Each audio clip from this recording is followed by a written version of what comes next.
Selamat merayakan masa Advent.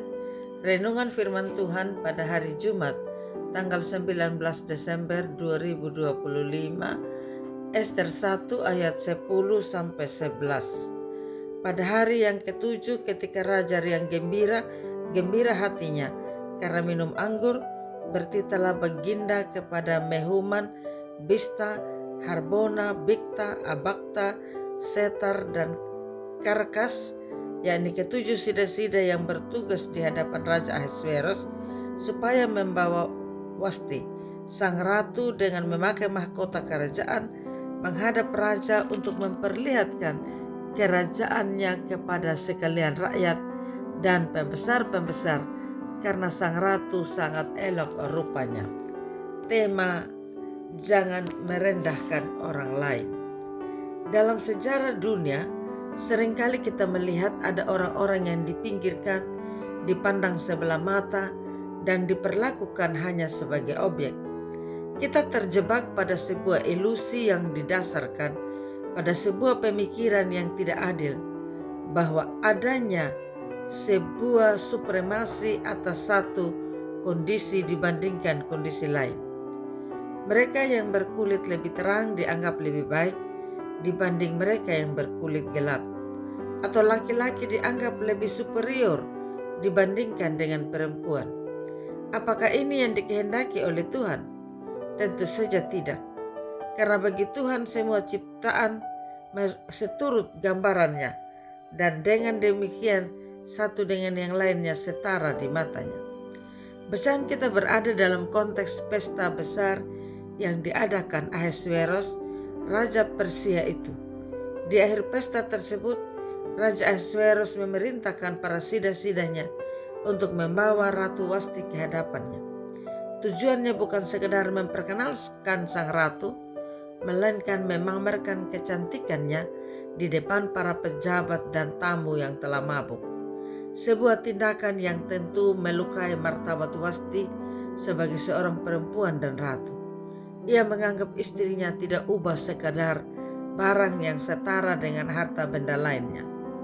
Penolakan Wasti untuk tampil bukan sekadar tindakan pembangkangan, melainkan cermin dari keberanian menjaga harga diri. Meski dia bukan penyembah Allah Israel, Wasti menunjukkan kebijaksanaan dan kesadaran diri yang tinggi. Dalam dunia yang seringkali memaksa perempuan untuk tunduk tanpa suara, Wasti berdiri teguh, meski ia tahu risiko besar menantinya. Amarah raja yang membara menjadi cermin bahaya dari kekuasaan yang dipadukan dengan ego yang terluka. Saat kekuasaan tidak dibarengi kebijaksanaan, keputusan yang diambil seringkali berujung pada ketidakadilan. Mehuman, salah satu penasihat raja, memperkeruh keadaan dengan menakut-nakuti bahwa tindakan Wasti akan memicu pemberontakan para istri terhadap suami mereka. Alasan yang tampak menjaga ketertiban keluarga ini sejatinya berakar pada ketakutan kehilangan kontrol, bukan pada keinginan membangun hubungan yang saling menghormati. Raja pun memutuskan membuang Wasti dan mengeluarkan dekret agar setiap suami menjadi penguasa di rumahnya.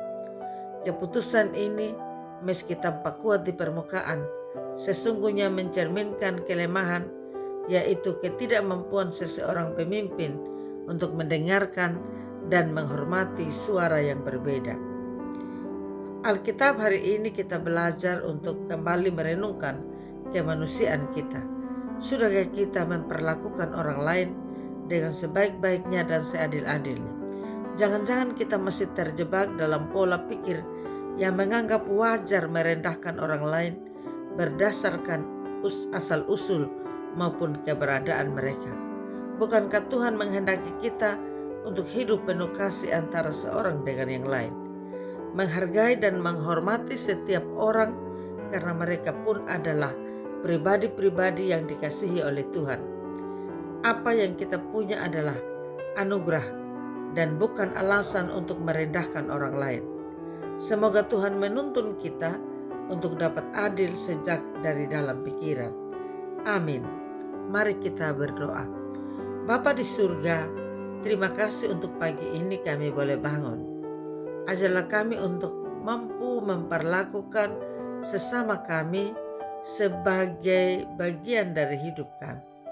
Untuk saling menghormati, untuk saling melengkapi satu dengan yang lain.